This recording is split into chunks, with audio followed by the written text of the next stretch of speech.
Hello everyone, my name is Patrawadee Tanawongsuwan. Today I'm going to present my work on student satisfaction in on-site versus online teaching and learning, case of an initial, sudden mid-semester switch at the Graduate School of Applied Statistics, NIDA, Thailand. The coronavirus disease 2019 pandemic has been an ongoing outbreak affecting millions of people around the world in almost every country. Due to its fast and easy spread by close contact, as well as its risk of death and severe health emergency, people automatically limited their activities and chose to stay home, hoping to slow down the contagion. To reduce personal contact, many countries decided to close down businesses and schools for an extended period of time. In Thailand, where first confirmed cases were in January 2020, the threat became serious 2 months later, prompting the entire country to take a major caution. Schools immediately took their lessons online, letting their students stay home. That was no exception at the National Institute of Development Administration, or NIDA, where I taught. The school's sudden change to online class meetings happened at about 2 months into the semester. The online class meetings continued throughout the rest of the semester until the month of May.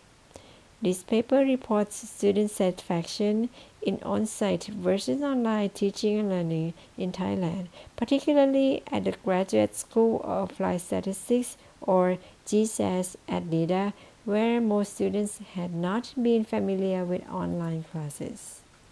The dataset used in this report was collected from students enrolled in the spring semester of 2020.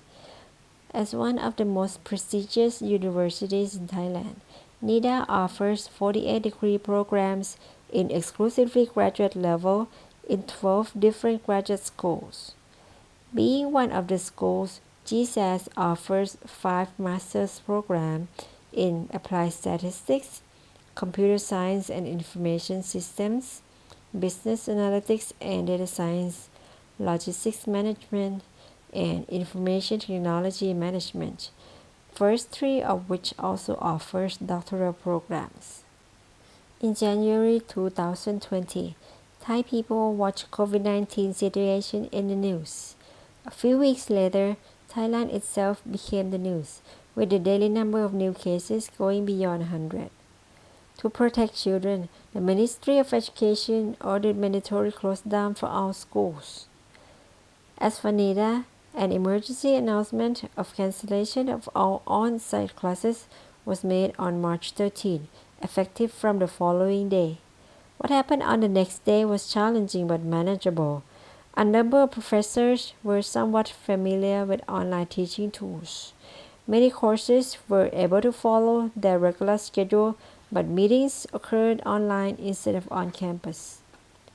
By the end of the first day, 14 out of 25 GSAS courses had held online classes at their normal schedule. The first day of online classes also happened to be the first day of classes after the midterm exam weeks. Students, therefore, would have a taste of online classes for the second half of the semester after the on-site classes in the first half of the semester.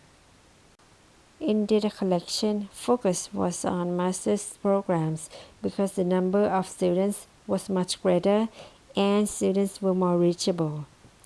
The total number of master's students registered for courses in spring 2020 was 679. After the semester ended, these students were invited to share their opinion by filling out the online questionnaire. In the end, we had a total of 689 valid responses from 219 students, each taking up to 5 courses. In this paper, a response refers to a set of data collected from a particular student about a particular course. During that semester, 51 master's program courses were offered. The nature of some courses offered at GSAS required some computer lab hours. The term lab in this context refer to hands-on training, mostly on computer software, not one with physical equipment set. For the data presented in this paper, there were 12 courses with labs. Out of 51 courses, 45 had only synchronizations throughout the entire online part of the course. Professors and students were simultaneously online for every class meeting. Online meetings were also recorded for later viewing. The data were collected by questionnaire on Google Form. Questions asked students about overall preference and effectiveness of on-site and online classes. Also included in the questionnaire was a set of questions that examine different aspects of courses such as student concentration, class activity, communication with professors, interaction and collaboration with classmates. In those questions, students gave numeric ratings for on-site and online classes on each topic. There were also parts where students were welcome to write free-form comments. Now let's look at the results. Presented in Table 1 is students' view on on-site versus online classes. In terms of overall preferences, on-site classes were much preferred over online classes. Though some students reported no preference and some suggested mixing both on-site and online classes. Outcome was similar for class effectiveness. On-site classes were still a more favorable choice. The survey also asked students about different aspects of the courses as shown in Table 2. Ask how well on-site and online classes have served them in each dimension. Students were asked to assign a rating score from 1 to 5, with 1 being poorest and 5 being best. Scores were average and shown in Table 2. Now, since there are so many numbers in the table, let me tell you some of the highlights.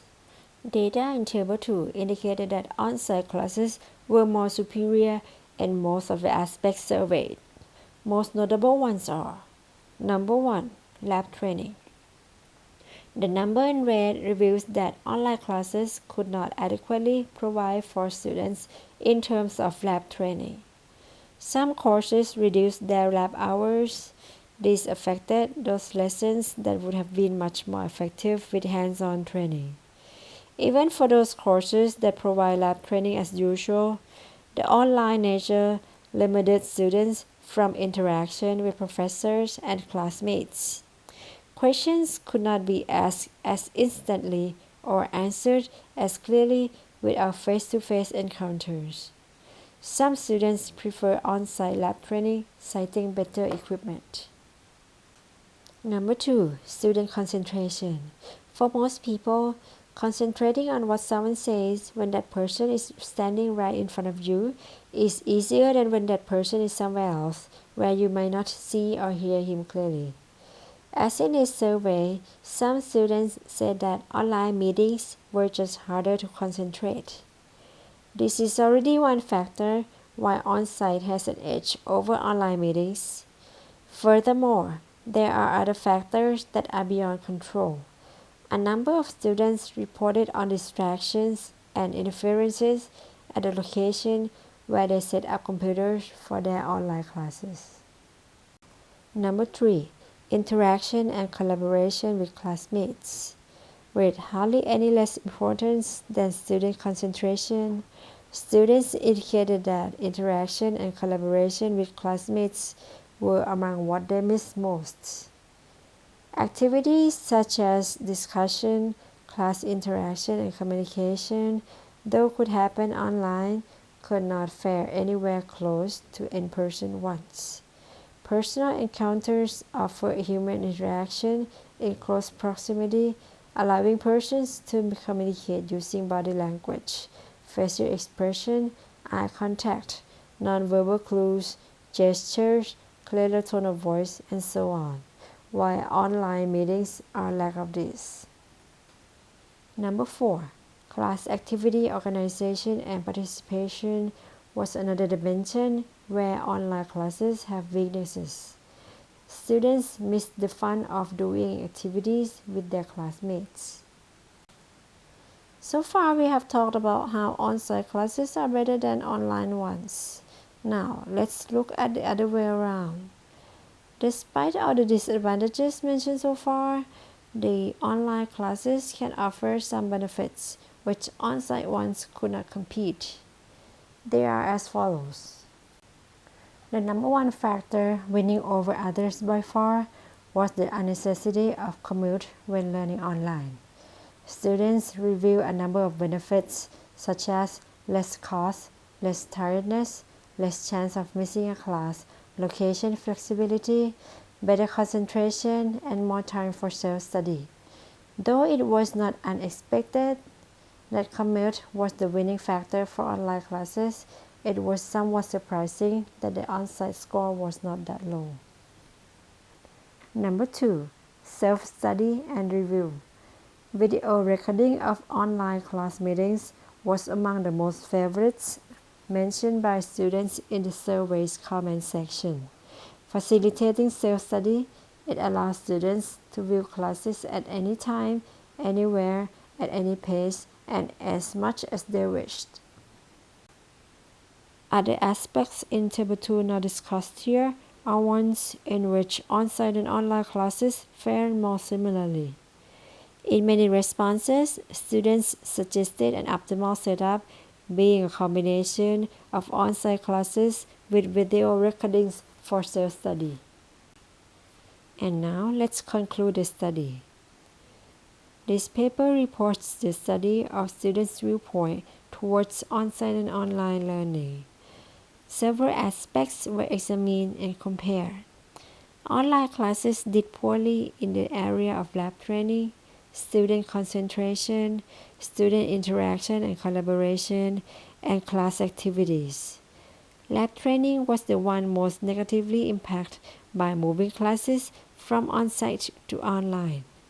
On the other hand, on-site classes could not fare as well in the area of commute and self-study.